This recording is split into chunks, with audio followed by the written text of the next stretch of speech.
이제 아모스 선지자를 통하여 멸망을 말씀하시는데, 보면 메뚜기의 재앙과 불의 재앙 그리고 다림줄로 심판하시는 말씀을 하고 있습니다.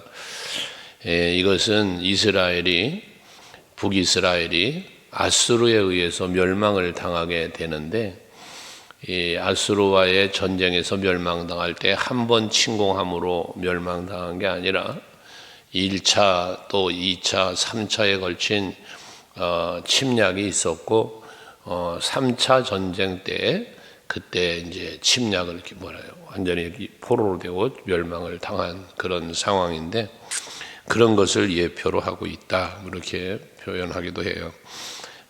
이렇게 보면 거기서도 1절에 보면 하나님께서 이제 재앙의 어떤 상황을 보여주시는 거죠. 이 아모스 선지자에게 보여주시는데, 거기 보면 왕이 풀을 벤 후 풀이 다시 움돋기 시작할 때 주께서 메뚜기를 지었다. 당시 역사적의 기록으로 보면 이제 아수르가 와서 한 번 침략, 또 다시 침략, 세 번째 침략인데, 이런 것을 이런 것으로 표현해 주었다 이렇게 보고 있는 것이고요. 그래서 공식적으로 메뚜기를 지으니까 2절에 메뚜기가 땅의 풀을 다 먹어버렸다는 거예요.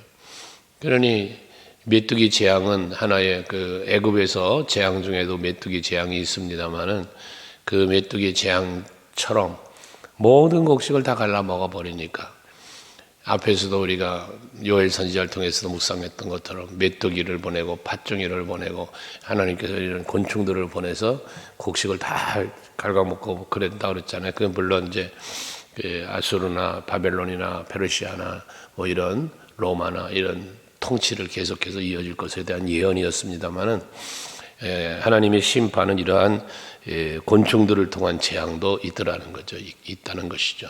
그래서 그런 재앙을 하나님이 이제 보여주시는데, 중요한 게 뭐냐면 하나님의 심판이 계시된다는 거예요. 경고된다는 거예요.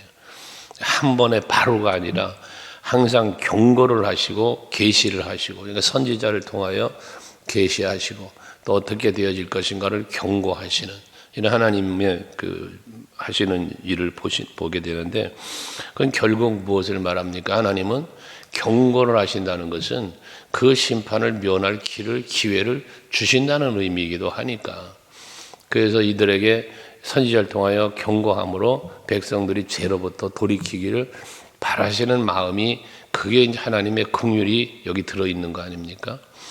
그때에 이 아모스 선지자가 여호와 하나님 앞에 간구하는 거죠.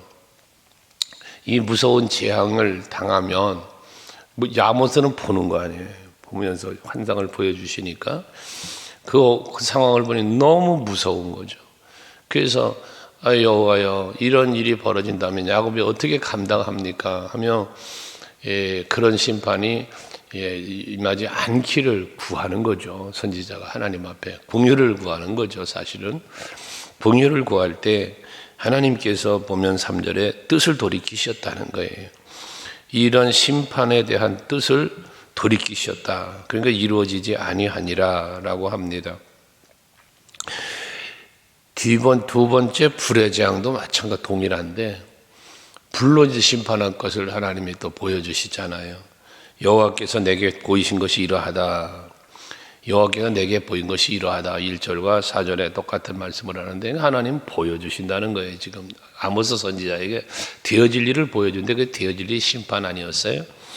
이번엔 불이 나온다. 불로 징벌을 하는데, 하나님께서 육지까지 바다를 삼키고 육지까지 먹으려 하는 자라, 불이 모든 것을 다 불살라버려요. 생물이 없는 것만 아니라 모든 환경이 다 깨지는 거죠. 마지막 지구의 멸망은 어떤 분들은 핵에 의해서 결과적으로는 핵으로 멸망될 거다라고 하는데, 핵이 됐든 뭐가 됐든 결과적인 건 뭐냐? 하나님이 하시는 거다는 거지. 모든 심판은 하나님의 주권 속에서 이루어진다는 것 아니겠어요? 이걸 하나님은 지금 또 이 아모스 선지자에게 보여주시는 거예요. 근데 이러한 모습을 볼 때 선지자는 무서운 거예요. 두려운 거예요. 백성들이 당할 이 환난을 보니까 너무 참 안타까운 거예요. 그러니까 하나님 앞에 또 기도를 하죠. 여호와여, 이게 이렇게 심판한다면 야곱은 미약하니 좀 그치소서. 어떻게 저들이 설속 견디겠어요? 여기 설이 있가는 건 어떻게 견디겠습니까? 어떻게 살겠습니까? 라는 그런 의미인데, 그러한 이제 이 선지자의 기도를 하나님은 또 들으시죠. 그래서 주 여호와께서 6절에 보면 이에 대해서 뜻을 돌이켰다는 거예요.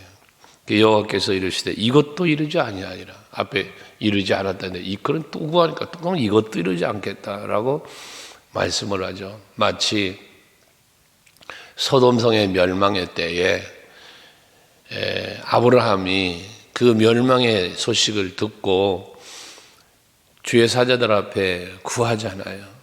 의인을 함께 다 멸망하시려고 합니까? 성 안에 의인 50명이 있다면 성을 멸하지 않으면 안 되겠냐 하니까 의인 50명만 있어도 내가 멸하지 않겠다. 그러면서 아브라함이 계속 강구하잖아요. 그래서 50명, 45명, 40명, 30명, 20명, 10명 마지막에 10명만 있어도 하나님은 멸망하지 않겠다. 그러는 이 아브라함의 간구와 하나님의 응답이 그 긍휼이 말씀되었는데 결과적으로는 멸망당했죠. 그나마 롯의 가족만 구원받는데 그것도 아브라함의 그 간절한 마음을 하나님이 생각하셔서 저들을 살려주시는 이러한 일을 보았습니다. 이게 중요한 사건은 뭐냐면 상황은 뭐냐면 하나님이 무엇으로든 심판하시고자 경고하실 때 말씀하시거나 환상을 보여주시거나 되어지는 일을 통하여 보여주실든지 이 심판의 경고를 하실 때에 그것을 무서워하고 두려워하는 마음으로 하나님을 찾으면 하나님은 그를 긍휼히 여기시고 심판마저도 돌이키시는 하나님이시라는 거예요. 근데 문제가 뭐냐? 이스라엘 백성들은 이러한 심판이 임하는 상황 속에 하나님의 진노가 지금 임하는 경고와 그런 상황들이 벌어지고 있는 그런 가운데에서 하나님의 진노를 깨닫지 못한다는 거예요. 하나님의 심판을 두려워하지 않는다는 거죠. 그러니까 뭐예요? 회개를 하지 않는 거예요. 회개하지도 않고 하나님 앞에 이 선지자처럼 간절히 매달려 기도하지도 않고 하나님의 긍휼을 구하지 않으니 결국 회개치 않는 저들에게 하나님이 긍휼히 여겨줄 이유가 없잖아요.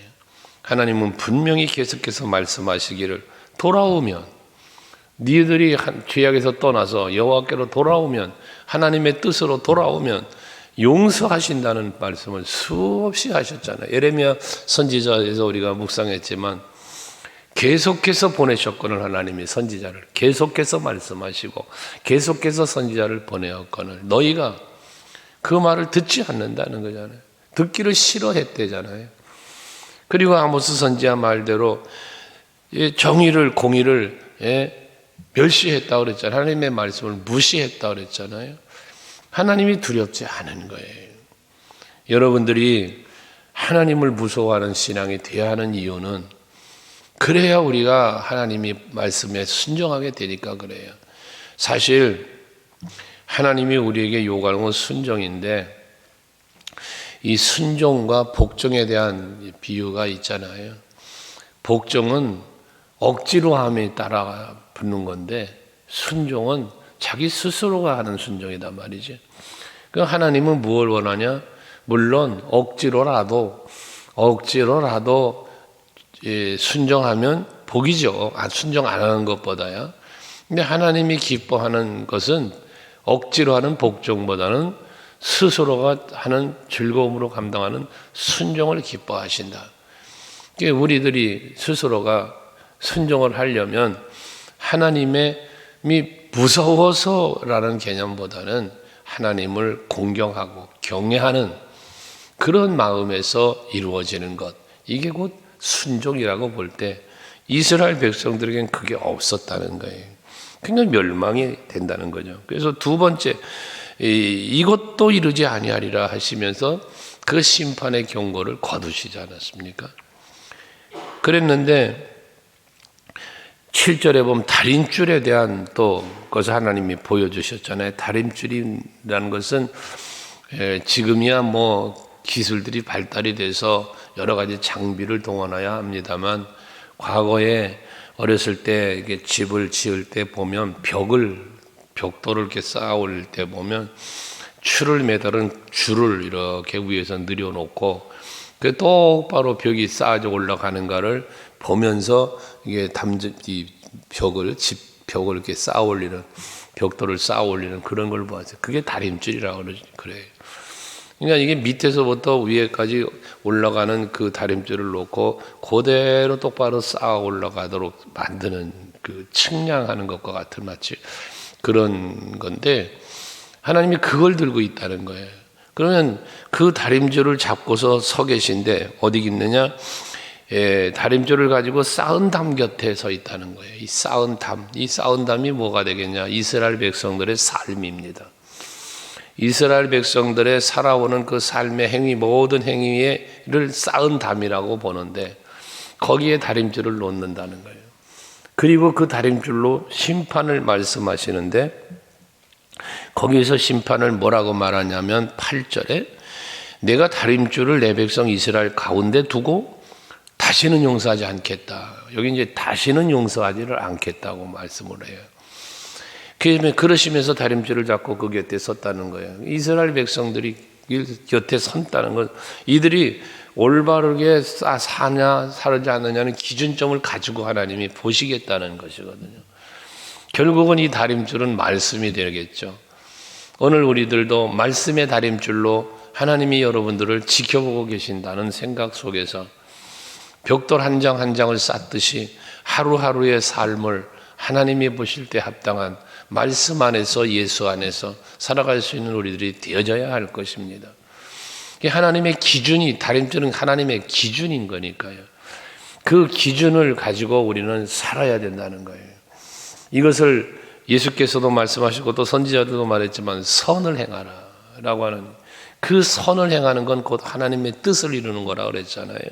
지난 수요 예배도 하나님의 경륜을 말씀드렸는데, 우리가 하나님의 경륜, 하나님의 뜻대로 살아야지 그 하나님의 뜻을 벗어난 다른 교훈, 신화, 이런 끝없는 족보 뭐 이런 것들을 수요 예배도 말씀했습니다만, 그런 엉뚱한 것들을 찾아가다 보니 뭐가 돼? 방향이 잘못 가니까 구불렁한 삶을 살게 되는 거 아니에요. 한때는 이리 갔다가 한때는 저리 갔다가 왔다 갔다 우왕좌왕하는 삶을 살고 하나님 앞에 부끄러운 삶을 살고 있는 우리들의 모습을 본다는 거죠. 하나님 그걸 보시겠다는 거예요. 그 말씀 안에 순종하냐, 내 뜻 안에 사냐, 이걸 보신다는 거죠. 믿음으로 사냐, 사랑하며 사냐, 섬기며 사냐, 하나님이 말씀하신 것 하나하나를 이 다림줄을 갖고 지켜보신다는 거거든요. 그러면서 용서를 하지 않겠다는 거예요. 왜 하나님은 이렇게 용서하지 않기까지 이 다림줄을 지켜잡고 지켜보시겠다고 말하냐? 앞에서 말했던 것처럼 회개하지 않는 백성이기에 그러는 거예요. 내가 잘못했으면 다시 이게 잘못됐구나, 다림줄을 놓고 볼 때 이게 잘못 삐뚤어졌네, 그럼 다시 바르게 잡아야죠. 그래야 아름다운 건축이 이루어지고 하나님의 심판이 면해질 텐데, 회개하지 않으니까 결국은 하나님이 심판하신다는 거거든요. 그 심판의 결과는 결국은 집이 무너지고 멸망당해지는 이런 경우는, 그 쌓은 건축이 아무것도 아닌 게 되어버리고 만다는 이야기 아니겠습니까? 그래서 9절에도 보면 이렇게 하나님께서 다림줄을, 말씀을 기준으로 지켜볼 때, 저들의 행위를 지켜볼 때 9절에 보니까 이삭의 산당들이 황폐되고 이스라엘의 성소들이 파괴될 것이다 라고 말을 해요.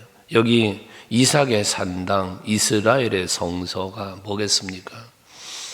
하나님 앞에 하나님의 은총과 축복 속에 하나님의 말씀에 순종하며 드려졌던 이삭의 제단, 이게 우상을 섬기는 산당이 되고 말아요.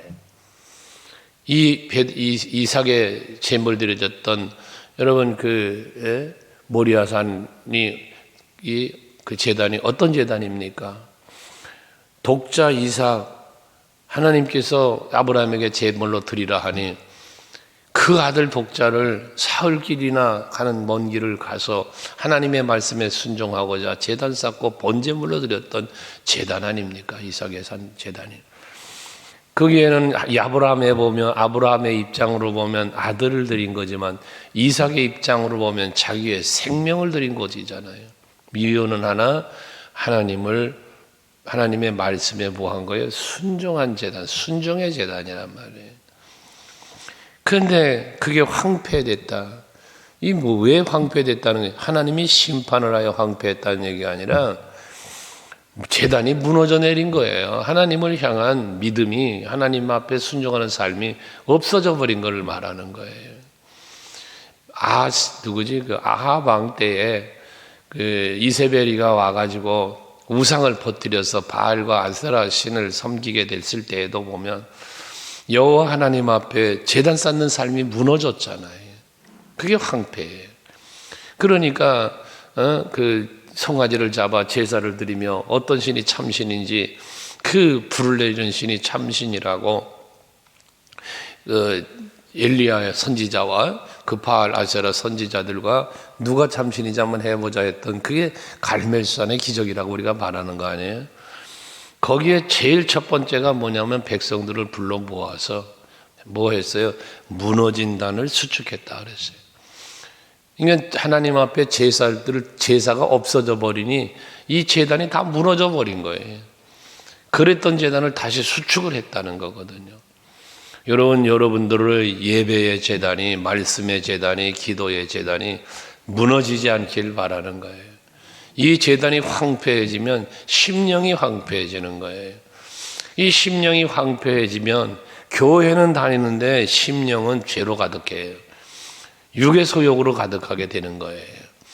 여러분 항상 신앙생활 속에서 여러분들의 영이 황폐해야 되지 않도록 여러분의 심령을 잘 돌보고 관리하는 여러분 되셔야 돼요. 그러니까 말씀이 기준이어야 된다는 거예요. 그게 순종하는 삶이 이루어져야 된다는 거예요. 이스라엘 성소들도 파괴된다. 이스라엘 성소도 역시 마찬가지 아닙니까? 야곱의 제단이에요. 베델로 시작되는 거예요.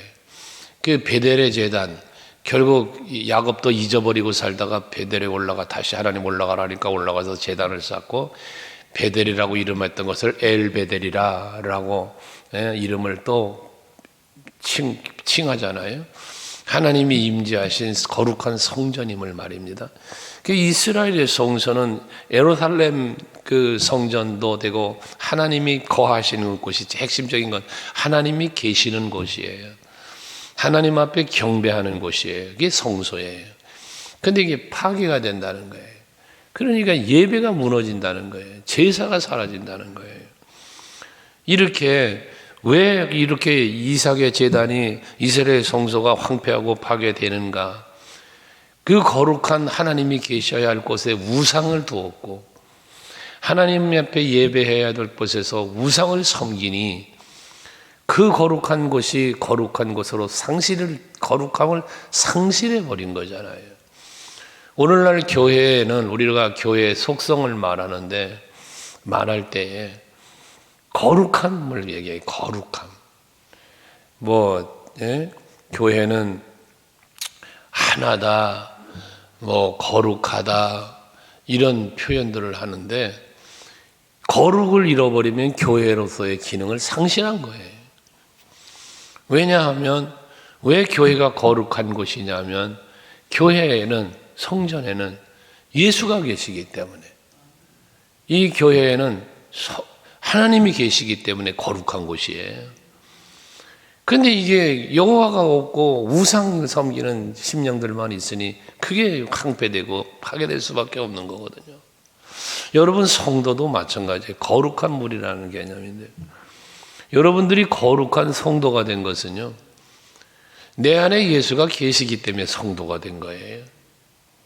요한복음 1장 12절에 말씀하잖아요. 예수를 영접하는 사람, 그 이름을 믿는 사람, 이 사람이 하나님의 자녀라는 거예요. 그러면 내 안에 예수를 영접하지 않으면 하나님 자녀가 될 수 없는 거죠. 그러니까 우린 착각을 하면 안 된다는 거예요. 교회를 다니는 교인이면서 그리스도인인 양 생각하는, 이건 잘못된 거라는 거예요. 우리는 교회에 다니는 교인이 아니라 종교 의식하는 종교인이 아니라 예수가 내 안에 계시고 예수와의 만남, 예수와의 교제, 교통, 이것이 이루어지는 그러한 성도가 그리스도인이 되어야 한다는 거예요. 근데 이들은 의식적으로는 모든 게 이루어졌죠. 하지만 그 의식이 하나님을 향한, 하나님의 말씀과 율법을 기준한, 하나님이 요구하는 제사와 예배가 아닌 엉뚱한 것을 하니까 황폐하고 파괴된다. 내가 일어나 칼로 여로보암의 집을 치리라 라고 말씀을 하는데, 여기서 말하는 여로보암의 집은 북이스라엘을 말하는 거예요. 이렇게 우상의 소굴이 되어져 버린 이 북이스라엘을 하나님은 치시겠다는 거죠. 그러니 하나님을 섬겨야 할 곳에서 우상을 섬기니까 멸망당할 뿐만 아니라 이방 나라의 조롱거리가 되는 거예요. 하나님이 저들을 지켜주시고 하나님이 저들을 보호해 주시면서 함께 하실 때에는 주변 나라들이 조공을 바쳤다니까요. 이스라엘에.